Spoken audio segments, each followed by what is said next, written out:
ایک ساتھی کہنے لگے آپ کو جو بھی بلاتا ہے آپ چلے جاتے ہیں, آپ گاؤں گاؤں گھومتے ہیں, آپ کیوں اتنی دقت اٹھاتے ہیں, کیوں اتنی مشکل برداشت کرتے ہیں؟ میں نے کہا یار دل میرا بھی کرتا ہے اپنی مسجد میں بیٹھا رہوں, میرے پاس بڑے دوست آ جاتے ہیں جمعے میں, میرا دل کرتا ہے میں بیٹھا رہوں, لیکن خدا کی قسم جب نبی پاک کا طائف میں پتھر کھانا نظر آتا ہے نا, جب رسول پاک علیہ السلام کا کانٹوں پہ چلنا دکھائی دیتا ہے, جب میرے نبی پاک علیہ السلام کا مار کھا کھا کے گھر گھر جا کے عکاظ کی منڈیوں میں تبلیغ کرنا نظر آتا ہے تو حجرہ چھوٹ جاتا ہے, پھر مسجد سے نکالتی ہے یہ چیز, پھر گلی گلی گھومنے کو جی چاہتا ہے. دوستو آج میں تبلیغ کرنے جاتا ہوں تو لوگ پھولوں کی پتیاں برساتے, میں تبلیغ کرنے جاتا ہوں تو لوگ اسٹیج بچھاتے, میں تبلیغ کرنے جاتا ہوں تو لوگ اعلیٰ کھانا پکاتے, اے سی والی گاڑی میں بیٹھ کے میں نکلتا ہوں, پھر بھی میں آ کے کہتا ہوں لوگ بات نہیں مانتے, لوگ توجہ نہیں دیتے, لوگ غور نہیں کرتے. آؤ میں تمہیں مکہ مکرمہ کی ایک منڈی میں لے جاؤں. مکہ میں ایک عکاظ کی منڈی لگتی تھی. حضرت سعد بن عبادہ فرماتے ہیں میں اس منڈی میں موجود تھا. کالی زلفوں والے محبوب کے وجود پہ پھٹا ہوا لباس تھا, رسول پاک علیہ السلام کا لباس پھٹا ہوا تھا, ہونٹ مبارک خشک تھے, داڑھی میں گرد و غبار تھی. عکاظ کی منڈی میں ایک ایک بندے کے پاس جا کے میرے مصطفیٰ کھڑے ہوتے تھے اور ایک ایک بندے کو بلا کے کہتے تھے کلمہ پڑھ لے اللہ تجھے فلاح دے دے گا, کلمہ پڑھ لے.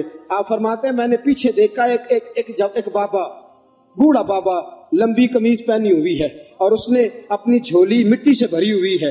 جب حضور تبلیغ کرتے تو وہ نبی پاک میں مٹی ڈالتا اور کہتا اس کی بات نہ ماننا یہ مجنون ہے, اس کی بات نہ ماننا یہ معاذ اللہ جادوگر ہے, اس کی بات نہ ماننا یہ قاہر ہے, اس کی بات نہ ماننا یہ ساحر ہے, اس کی بات نہ ماننا یہ لوگوں کو گمراہ کرتا ہے. معاذ اللہ نبی پاک عکاظ کی منڈیوں میں ایک ایک بندے کے پاس جاتے, ایک ایک بندے کو جا کے تبلیغ کرتے, ایک ایک بندے کا دامن تھامتے, کبھی کسی کو کہتے کلمہ پڑھ لے, کبھی فرماتے ہیں وہ پیچھے جو تھا, اور فرماتے میں نے سوال کیا آگے کون ہے, لوگوں نے کہا محمد ابن عبداللہ ہے.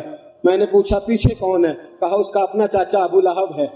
ابو لہب مٹی ڈالتا ہے. میرے رسول پاک صلی اللہ تعالی علیہ وسلم اس مٹی اور گرد و غبار کے عالم میں پھول برساتے, تبلیغ مشکل ہو گئی. آؤ سنو میرے نبی پاک نے کس حال میں تبلیغ کی.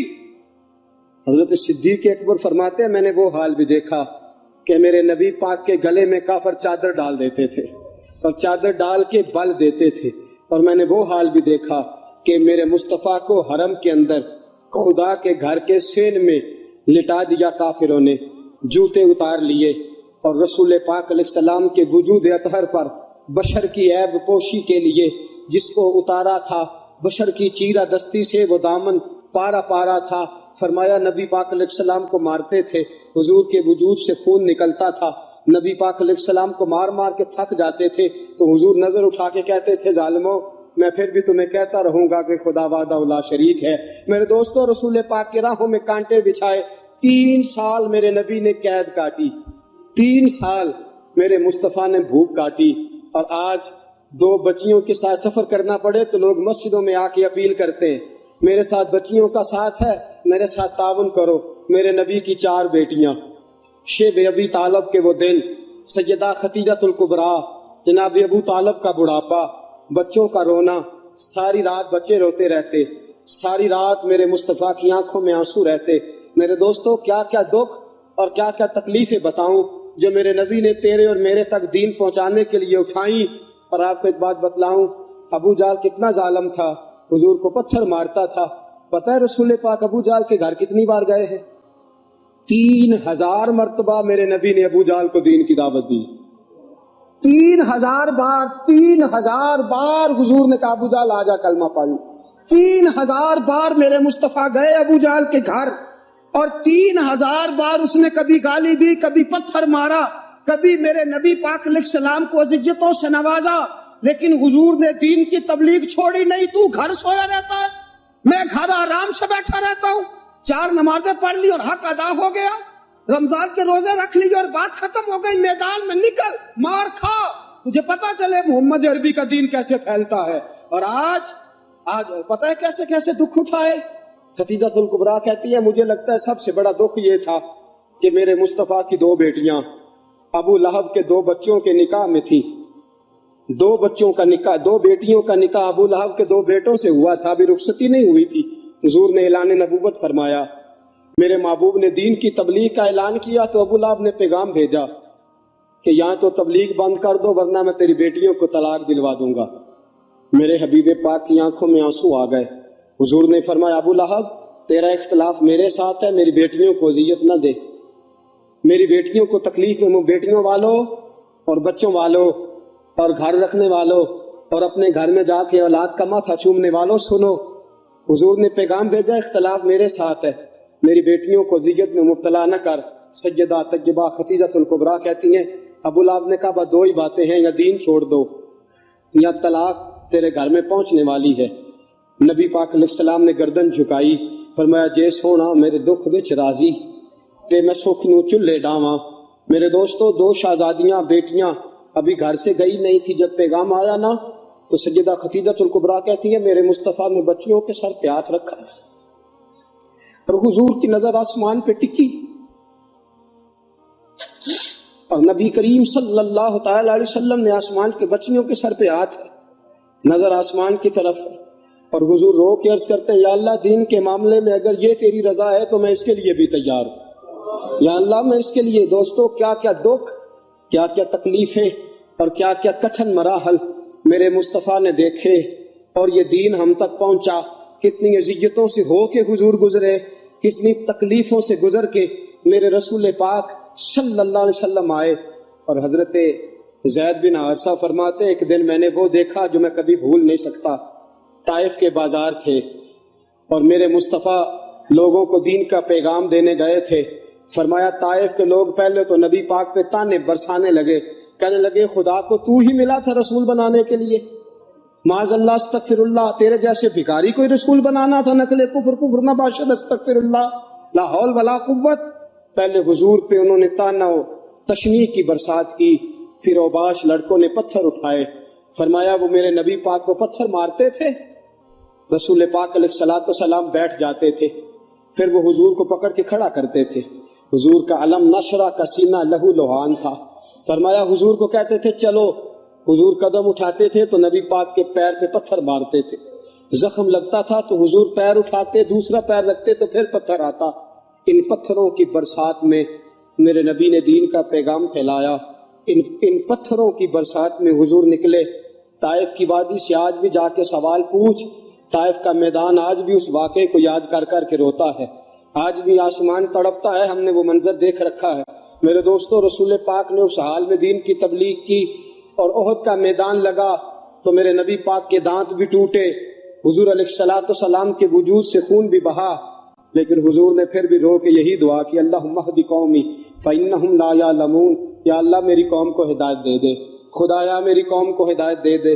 میرے دوستو میرے رسول پاک علیہ الصلوۃ والسلام کی حضور نے کون کون سی قربانیاں دی، مکہ کتنا پیارا تھا حضور کو، لیکن مکہ بھی حضور نے چھوڑ دیا۔ شہر چھوڑنا بڑا مشکل ہوتا ہے، وطن چھوڑنا۔ حضرت سلطان باؤ فرماتے ہیں شالا مسافر کوئی نہ تھی وے ککھ جنا تو پارے ہو۔ میرے رسول پاک نے مکہ بھی چھوڑا دین کے لیے اور مدینے آئے تو میرے نبی پاک علیہ الصلوۃ والسلام نے دکھ اٹھائے۔ حضرت سیدہ طیبہ سیدہ زینب رضی اللہ تعالی عنہا میرے رسول پاک کی سب سے بڑی شہزادی حاملہ تھی، حبار بن اسود نے نیزہ مارا، گر گئیں، شہید ہو گئیں۔ رسول پاک صلی اللہ علیہ وسلم بیٹی کی میت پہ کھڑے ہیں، آنسو بہا رہے ہیں۔ حضور علیہ الصلوۃ والسلام وہاں بھی یہی کہتے ہیں یا اللہ اگر یہی تیری رضا ہے تو میں اس کے لیے بھی حاضر ہوں۔ میرے دوستو کئی دنوں کا فاقہ، کئی دنوں کی بھوک، کئی دن، اور حضور فرماتے ہیں سارے نبی ستائے گئے، میں سب سے زیادہ ستایا گیا۔ حضور فرماتے ہیں سارے تڑپائے گئے، میں سب سے زیادہ تڑپایا گیا۔ حضرت سلمان فارسی فرماتے ہیں نبی پاک کا چہرہ مبارک بھوک سے اترا ہوا تھا، نبی پاک علیہ السلام کو شدید بھوک لگی ہوئی تھی۔ حضور نے فرمایا سلمان 3 دن ہو گئے کھایا کچھ نہیں، چل جا ابو ذر غفاری کے پاس چلتے ہیں۔ فرمایا ابو ذر غفاری کے باغ میں گئے، جاتے ہی میں نے حضرت ابو ذر غفاری رضی اللہ تعالیٰ عنہ کے باغ میں جاتے ہوئے جناب عثمان غنی کو بھی لے لیا، جناب ابو بکر و عمر و علی کو بھی لے لیا۔ پہنچے، جا کے میں نے کہا کہ ابو ذر 3 دن ہو گئے نبی پاک نے کھایا کچھ نہیں، 2 جہاں کے شاہ ہیں، پاس کچھ رکھتے نہیں، 2 جہاں کی نعمتیں ہیں، ان کے خالی ہاتھ میں فقر اختیاری ہے، نبی پاک نے خود اس کو اختیار فرمایا، 3 دن سے کھایا کچھ نہیں۔ فرماتے حضرت ابو ذر رضی اللہ تعالیٰ عنہ کی آنکھوں میں آنسو آ گئے، کہنے لگے یار مجھے پتہ ہی نہیں، کسی نے بتلایا ہی نہیں، میں تو سویرے بھی پیٹ بھر کے روٹی کھائی اور حضور اس عالم میں۔ فرماتے ہیں گھر گئے، ایک بکری تھی اس کو ذبح کیا، اپنی بیوی سے کہنے لگے جلدی جلدی روٹیاں پکا، جلدی جلدی سالن پکا، تجھے پتا ہے مصطفیٰ نے 3 دنوں سے کھایا کچھ نہیں۔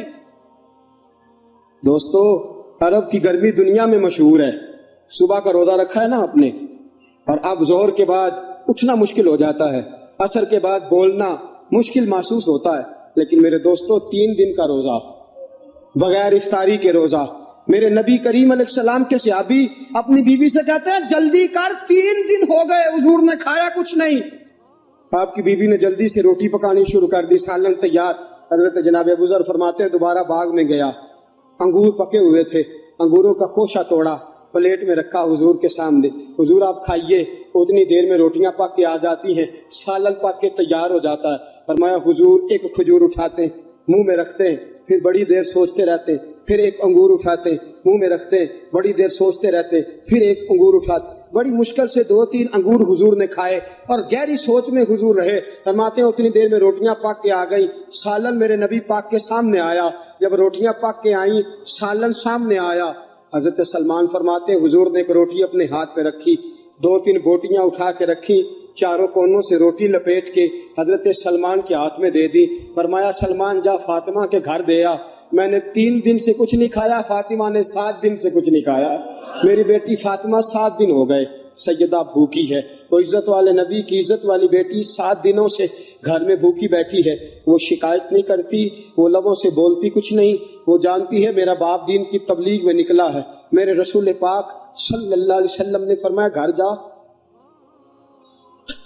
اور جا کے حضرت فاطمہ کو یہ دے آ۔ 7 دن گزر گئے، فاطمہ کے حلق سے لقمہ نہیں گزرا۔ میرے دوستو حضور گزر رہے تھے، ابو جال نے پتھر مارا، میرے نبی پاک علیہ السلام کے سر سے خون نکل آیا۔